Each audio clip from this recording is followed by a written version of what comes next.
Hola, ¿qué tal? Bendiciones para todos. ¿Cómo se encuentran el día de hoy? Qué bueno poder acompañarles nuevamente, hoy dando continuidad a nuestra serie acerca de la toma de decisiones. Digamos que hemos venido hablando acerca de las decisiones trascendentales y hoy vamos a hablar acerca de una de las decisiones más importantes que toma el ser humano y es con quién casarse o cómo escoger ese compañero de vida. Digamos que vamos a dividir esta temática en dos videos por dirección de Dios. Entonces, una de las decisiones más importantes y trascendentales que toma el ser humano es con quién casarse. A mi parecer, después de recibir a Jesús en nuestro corazón, esta es la decisión más importante que tomamos en la vida. Primero porque es la persona que escogemos para emprender nuestro proyecto de vida bajo el pacto matrimonial. Y porque es con esa persona con la que construiremos y trabajaremos por unos sueños y unas metas en común. Entonces leamos por favor el siguiente pasaje bíblico, lo encontramos en el libro de Jueces, capítulo 17, verso 6, y dice lo siguiente. En aquellos días no había rey en Israel, cada uno hacía lo que bien le parecía. Y digamos que quise traer este texto porque es muy parecido a lo que estamos viviendo hoy. Digamos que el libro de Jueces habla de un tiempo, de un círculo vicioso, un ciclo vicioso que tenía el pueblo de Israel, y era que ellos pecaban, después clamaban al Señor porque venía la prueba, la dificultad, y entonces el Señor otra vez les mostraba su misericordia y su favor. Y digamos que en cuanto al tema del noviazgo como tal, digamos que hoy muchos se mueven bajo esta realidad, es que cada uno hace lo que bien le parece o tiene sus propios conceptos o sus ideas preconcebidas, pero digamos que hoy vamos a tratar este tema porque es bien interesante. Cuando yo empecé a trabajar acerca del matrimonio y acerca de, bueno, cuáles son los pasos o qué me dice a mí la palabra de cómo yo puedo escoger el compañero de vida que Dios tiene para mí, pues el Señor me decía, para poder hablar de matrimonio tenemos que hablar de noviazgo. Entonces, por eso inicié mencionando este pasaje, porque el noviazgo no es un tema que de manera literal tenga sustento bíblico. O sea, nosotros no vamos a mirar en la Biblia, en ninguno de los libros, algo que haga alusión literalmente al noviazgo, pero sí se debe manejar bajo los principios morales de la palabra. Y hoy vemos mucho joven, incluso dentro de la iglesia, confundido y entablando relaciones que no son sanas y que no están dentro de la voluntad de Dios. Entonces, cuando nosotros vemos en la Biblia, para que nos vayamos adentrando en el tema, que se hablaba de buscarle compañera o mujer a uno de sus siervos, se hablaba de una vez, de una esposa, de un compromiso, no de novia. Es decir, que la Biblia nos habla que cuando se entabla una relación, de una vez es con miras al matrimonio, con miras a un futuro y a un pacto matrimonial. Y yo quiero que vayamos por favor al libro de Génesis, capítulo 24, vamos a leer de los versículos 1 al 4 inicialmente, para que miremos una historia y podamos ver lo que yo les acabo de decir. Dice, era Abraham ya viejo y bien avanzado en años, y Jehová había bendecido a Abraham en todo. Y dijo Abraham a un criado suyo, el más viejo de su casa, que era el que gobernaba en todo lo que tenía, pon ahora tu mano debajo de mi muslo, y te juramentaré por Jehová, Dios de los cielos y Dios de la tierra, que no tomarás para mi hijo mujer de las hijas de los cananeos, entre los cuales yo habito, sino que irás a mi tierra y a mi parentela y tomarás mujer para mi hijo Isaac. En ese mismo capítulo 24, vayámonos a los versículos 60 en adelante, dice la palabra del Señor. Y bendijeron a Rebeca y le dijeron, hermana nuestra, sé madre de millares y posean tus descendientes la puerta de sus enemigos. Entonces se levantó Rebeca y sus doncellas y montaron en los camellos y siguieron al hombre, y el criado tomó a Rebeca y se fue.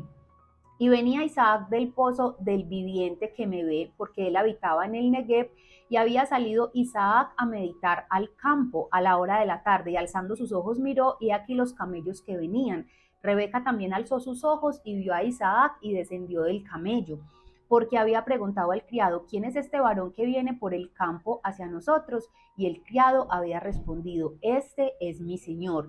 Ella entonces tomó el velo y se cubrió. Entonces el criado contó a Isaac todo lo que había hecho, y la trajo Isaac a la tienda de su madre Sara, y tomó a Rebeca por mujer y la amó, y se consoló Isaac después de la muerte de su madre. Entonces digamos que cuando nosotros leemos este relato, y hay otros relatos también similares en la palabra, cuando se decía en la cultura de los israelitas, busca mujer, estaba haciendo alusión a búscale ya la esposa, es la mujer con la que él va a formar un hogar, es la mujer que va a estar con él, con la que va a tener sus hijos, la que lo va a acompañar siempre. Entonces por eso decíamos que la Biblia no tiene como ese tema de noviazgo como tal, sino que inmediatamente se pensaba en matrimonio. Entonces lo primero que nosotros vemos es que cuando se inicia una relación de noviazgo, el objetivo de esa relación debe ser terminar en matrimonio. Entonces dejemos estas bases o estas premisas para esta enseñanza. El objetivo del noviazgo es el matrimonio. Y un noviazgo se vive entre un hombre y una mujer, no entre adolescentes ni niños, porque digamos que nosotros hoy vemos muchas parejitas de gente muy joven, no han terminado el colegio, son aún niños dependientes completamente de papá y mamá. Entonces digamos que muchas veces nosotros como papás también somos permisivos en ese tipo de relaciones, cuando el deber ser es enseñarle al muchacho cuál es la edad adecuada para que él pueda comprometerse, para que pueda tener ya una proyección de una vida matrimonial. Entonces es importante entender que si tal vez estás viendo este video y tienes 16, 17, no sé, 18 años, no es el tiempo de pensar en matrimonio porque aún no estás preparado para adentrarte en una relación que tiene una responsabilidad muy grande, no solamente con la persona que adquirimos el compromiso, sino también delante de Dios.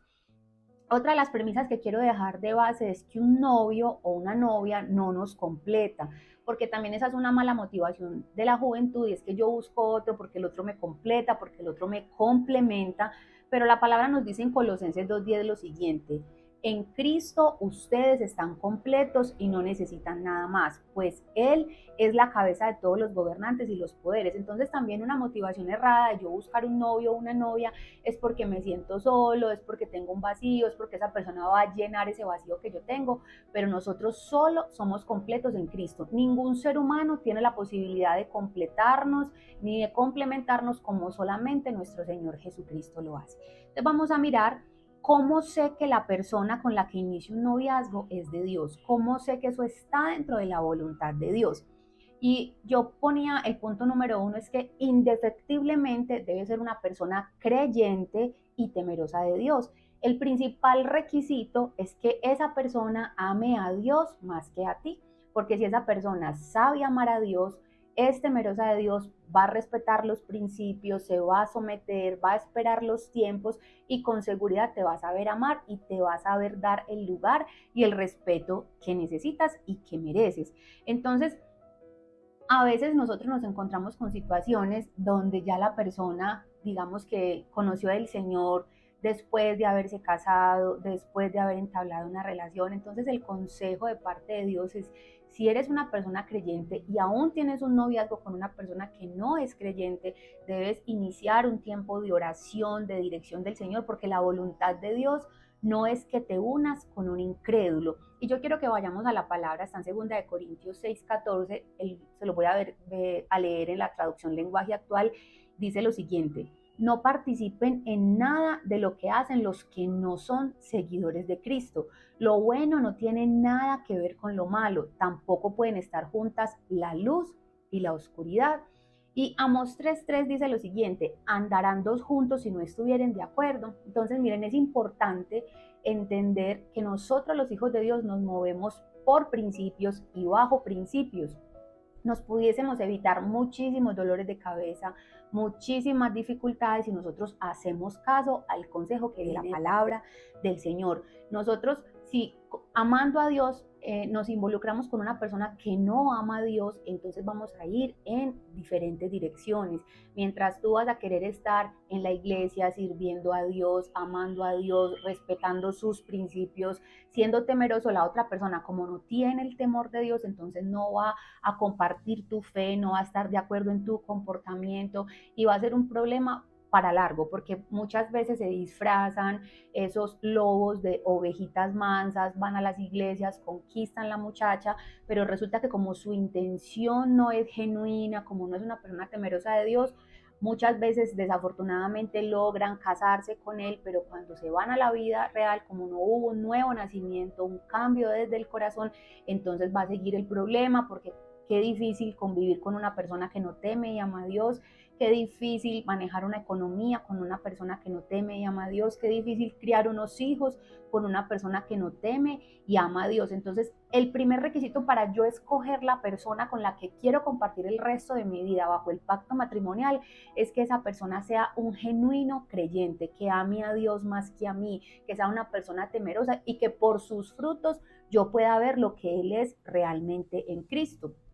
En segundo lugar, otra de las maneras de yo saber cómo la persona que yo tengo allí en prospecto viene de parte de Dios es que esa persona respeta y honra mi autoridad paterna y mi autoridad espiritual al mismo tiempo que respeta las de Él. Si no honra las autoridades, tampoco te va a honrar a ti. Proverbios 4.1 dice, oigan hijos la instrucción de un padre y presten atención para que ganen entendimiento. Entonces digamos que cuando uno está, si en este momento estás joven, estás en una etapa donde todavía vives en casa de papá, en casa de mamá, pues entonces ellos son tu autoridad, ¿cierto? Y los papás y los pastores como autoridad sobre nuestras vidas, ellos han sido capacitados y dotados por Dios con un discernimiento, además también de su experiencia de vida. Entonces es importante que los escuches cuando estás pensando en iniciar una relación de noviazgo, ya que son ellos a menudo ese instrumento que Dios usa para estorbarte la relación si no viene de Dios o para afirmarla si está dentro de la voluntad de Dios. Entonces, si la persona que tienes como prospecto o la persona por la que estás orando tal vez no cumple con esta característica, no honra a sus papás, no honra a sus autoridades espirituales, no se sujeta, con dificultad te va a honrar a ti, te va a respetar cuando estén en una vida matrimonial. Entonces, ora porque el Señor ponga en tu camino una persona que ame a Dios, pero que también se sujete a sus autoridades, si son sus papás, a los pastores como la autoridad espiritual, a sus jefes, si es una persona que trabaja. Si usted ve que la persona con la que usted está entablando una relación le dice mentiras al jefe, no se sujeta, saca excusas, eso es una alerta, eso es una razón para decir, tal vez esta persona no es la que Dios tiene para mí. Ahora, en tercer lugar, esa persona también le da tiempo al cortejo en pureza. Cuando nosotros hablamos de cortejo, hablamos de tiempo, es un tiempo que invierten las parejas en ese lapsus de amistad con propósito o ya de noviazgo con miras al matrimonio, donde toman el tiempo para conocerse desde la pureza, desde la santidad, donde no están buscando momentos para estar solos, para darle rienda suelta a todo lo que tiene que ver con la carne, las caricias, los besos, porque en su momento, cuando estén unidos en matrimonio, llegará ese tiempo donde se puedan disfrutar como pareja, porque así lo establece Dios. Entonces, si la persona que tienes allí en prospecto, por la que estás orando, tal vez yo lo digo de manera jocosa, si es manilargo, manilarga, si le gusta mucho el contacto físico, debes orar por eso a Dios, porque la persona que realmente teme y ama a Dios sabe esperar el tiempo, hace un cortejo puro, hace un cortejo sano, dedica el tiempo necesario para conocerte y que le conozcas, entonces es importante que lo tengamos en cuenta. Y en cuarto lugar, esa persona también debe tener ya un proyecto económico de vida. Es decir, que ya debe ser una persona o que tenga su profesión o que esté en sus últimos semestres, pero que tenga definido cómo va a sustentar un hogar. Es importante entender que cuando nosotros ya salimos de la casa a sustentar un hogar, es importante tener en cuenta que ya debe haber una independencia económica. Yo no puedo pretender adentrarme en un matrimonio si no sé de qué voy a vivir. O sea, de amor, como decían las abuelas, no solo de amor se vive, tiene que haber una economía organizada. Bueno, vamos a pagar arriendo, de dónde va a salir esos recursos para pagar el arriendo, cómo vamos a comer, exacto, tantas cosas que nosotros tenemos que tener en cuenta para poder adentrarnos en el sustento de un hogar, porque no es lo mismo vivir bajo la cobertura de papá y mamá, ellos pagan las cuentas, muchas veces ni cuentas se dan cuando están solteros, cuánto pagan de servicios públicos o cuánto cuesta el mercado, pero cuando ya vamos a pensar en un proyecto matrimonial, pues yo tengo que sentarme a mirar cómo vamos a mercar, cómo vamos a pagar los servicios públicos. Entonces, a veces nos encontramos con jóvenes que dicen, no, yo me voy a casar, ¿y de qué van a vivir? No, no sé, pero yo más adelante pienso, pero yo más adelante miro. Y digamos que no es el orden establecido por Dios. Es importante, yo se los hablo desde mi experiencia, yo cometí muchísimos errores porque no conocía del Señor y lo que hicimos mi esposo y yo fue que empezamos como no debía, hicimos todo en desorden, en desobediencia. Entonces, claro, todo eso trajo unas consecuencias que nos dificultaron mucho las cosas. Y qué bueno es que usted hoy tiene el consejo de la palabra, tal vez el consejo de su familia, el consejo de sus padres, el consejo de sus pastores, para que haga las cosas de manera organizada, porque Dios bendice el orden, porque cuando uno decide obedecer a Dios, Él añade aún más de lo que uno se imagina. Entonces, esto es como a grosso modo lo que les quería traer el día de hoy. Ya para el próximo video sí tengo la invitada especial de las que le hablé en el video anterior, que nos va a hablar de su proceso matrimonial. Y quiero también invitarlos, hay una página que se llama Coalición por el Evangelio, y allá hay un artículo que se llaman los 10 mandamientos para el noviazgo. Si usted está tal vez en esta etapa, vaya por favor, búsquelo, léalo y ore al Señor. Y recuerde que solo en Cristo somos completos. Dios les bendiga y nos vemos en el próximo video.